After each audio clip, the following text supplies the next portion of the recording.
Hello and welcome back to Attacking Third. We're so pleased to have player interviews to go alongside our team by team previews.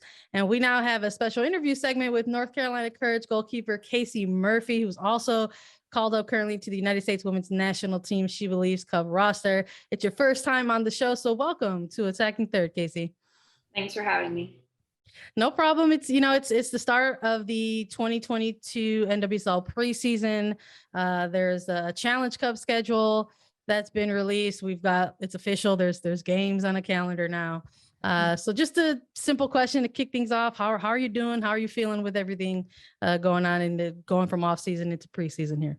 Yeah, I'm pumped that the season's finally here. We're in preseason. We're back in market, and Challenge Cup schedule was just released. So now we have games and dates and everything to prepare for. And so yeah, things are rolling here in North Carolina, and I'm happy to be back with the team and the coaches. And so far, everything's going pretty well.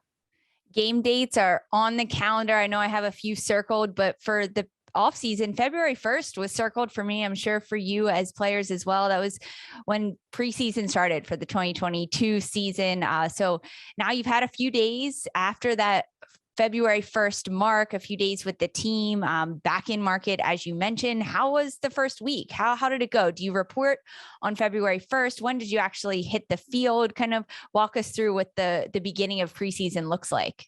Yeah, so we got into market a few days before the first, and we got everything sorted away with housing and physicals. And so on that first day of the start of preseason, we did a bunch of physical testing, got that underway to have some baselines for our physical standards of where we're at as a team and as individuals and stuff we can build on now. And then next day we were back on the pitch, and 2 days, just like good old preseason is. And so yeah, we're about a week in now, and a lot of new faces here in North Carolina, but it's been good. The team's been energized and ready to, hit the ground running this season. Right on, like that energy, always coming from an off season into a preseason. You run into the new faces, right? Because of all of the maybe some changes that happen over the course of an off season. But something that maybe can be considered like a consistent is that Sean Nahas actually stepped into the coaching position kind of late 2021, but now ahead of 2022 is going to get a full season with the team, right? Starting with a preseason to work with you all and then see everything through. So how, I know it's really early, but how have there been discussions in this first week about how he's planning to sort of approach the season ahead with you all? Yeah, so luckily for me, Sean's a super familiar face. I've worked with him during the youth national team camps, under 20 cycle. And so I've known him for years now, and we've kept in touch. And once I got traded to North Carolina, I didn't realize, but he was gonna, be on the sideline consistently. And so it was great to have that interaction and be back on the field with him. And then this season, obviously as head coach, it was even more exciting because he's running the show now, and he's able to, use his voice and share his knowledge. And he loves the game and has so much to teach us. And so we're all really excited that he's here, and he's going to, guide us. And obviously he's going to put his own twist on things, and kind of, with anything with the culture, the atmosphere, the training environment, he's always chiming in on how it needs to be competitive and energized and bring your best every single day. And you have the choice to be better. So he's starting to just, ingrain all of those things in us as players. But, we are really excited that he's our coach. Casey, as someone who knows Sean Nahas very well, as you just said, for those who don't, or maybe are getting a look at him for the first time as fans who maybe will see him in North Carolina or on TV, what kind of coach is he? Is he really intense? Is he a little bit goofy? Does he make metaphors? Is he inspiring? What kind of coach is he for you as a player? Yeah, he's super inspirational, motivating. I would say he's a mix of everything. Like when he needs to be tough, like he's tough. When he needs to be, a little bit softer and just pull a player aside and speak to them, he'll do that. But he's all for the players. And so far it's been a really smooth transition. And so he's all about creating, a team family like atmosphere. And So yeah, he's a mix of everything, but it's all good. It's good to have someone that can pull it together, make it feel like a family, because in this offseason across the league, there were so many changes, players retiring and leaving, signing new clubs, so many moves. And for North Carolina, there was a lot of moves with your former forwards in North Carolina and with the Courage. I mean, Lynn Williams, Jess McDonald, Amy Rodriguez, even Sam Ewis in the midfield.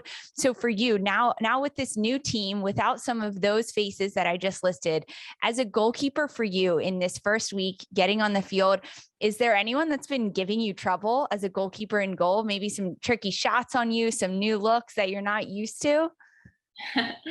Well, obviously, always try and train for the unexpected. So when there are new players, it's not like, overwhelming. So yeah, I mean, the forwards are, looking sharp, and the great thing is they are challenging us goalkeepers and they're making us better. And so we've just started to get into it, but I am really impressed with some new faces and returners up top. And I think it's going to be no issues despite, losing some players. Whenever those preseason rosters drop, they're always lengthy. There's a lot of names on them, and there's always a mix of players, veteran players mixed with new faces. And for someone like yourself, you have the playing experience of actually, playing overseas for club and now playing in NWSL. So for you, kind of being in this position of having some pro club seasons under your belt, like what is maybe some of your preseason advice to players lacing up their professional boots for the first time?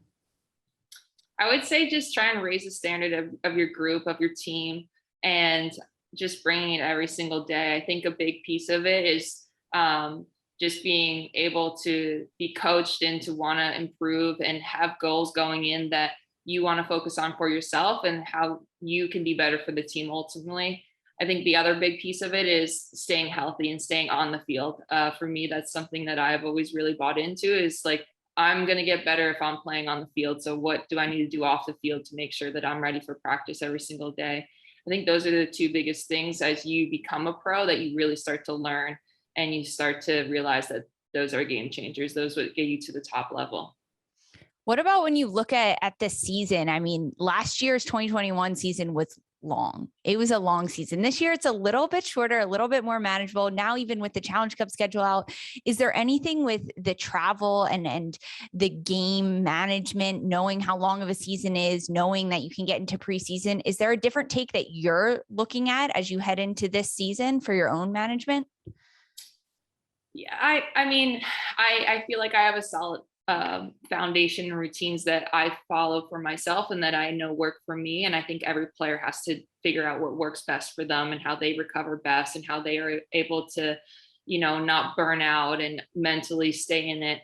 And I think that's a big piece of it, is having time where you can reset and refresh. So when you get back on the field the next day, you're ready to go. And it's, sometimes it's disconnecting, getting away from the game, for an hour or two in the afternoons or whatever it may be for you.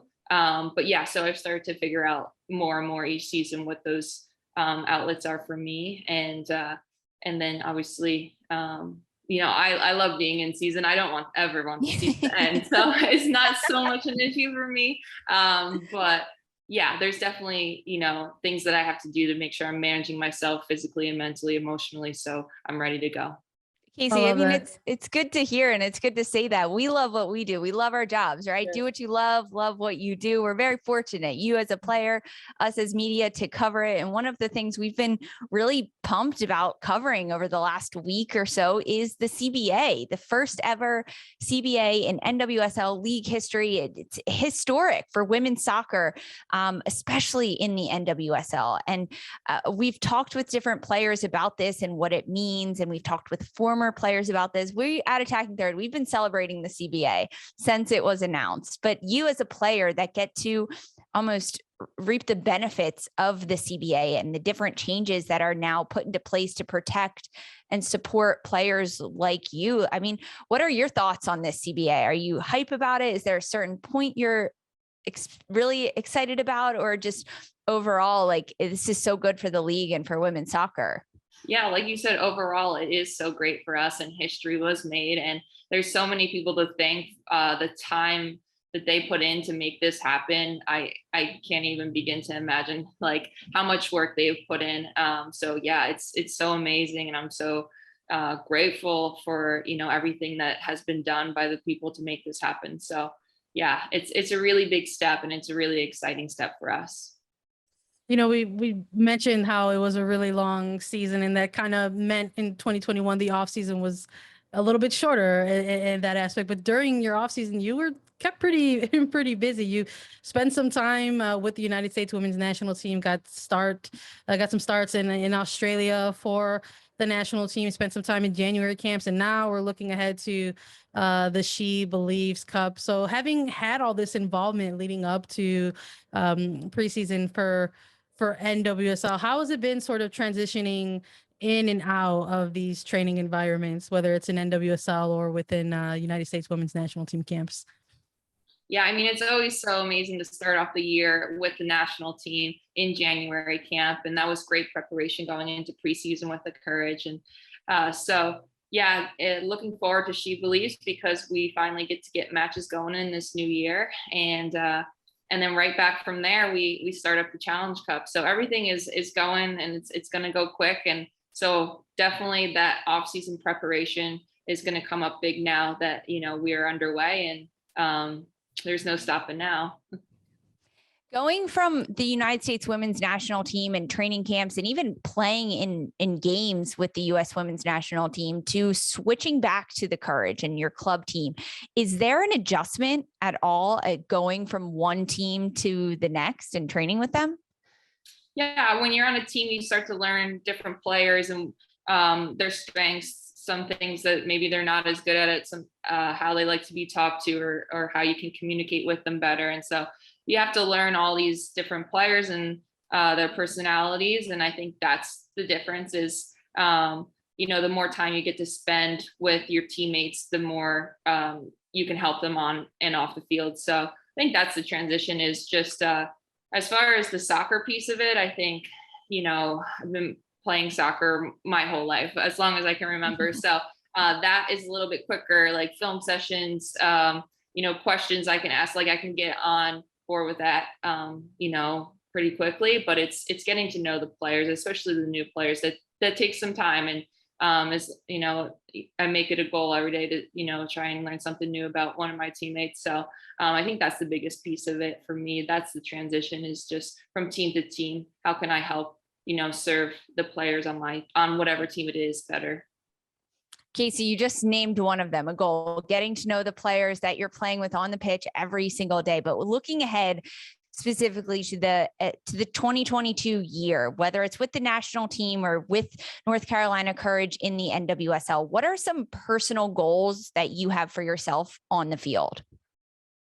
Yeah, for me, it's staying steady and consistent. There's, a ton of games this year, and I just want to, have my teams back and know that they can trust in me and just be a really big piece to our success as a team. And that's just going to require me to constantly want to get better and grow my game and, reflect on my performances. And so anything that I can do to help the team, that's what I'm going to do. And so that's really the ultimate goal is keep improving, but at the same time, stay steady. So we can accomplish as a team what we need to accomplish.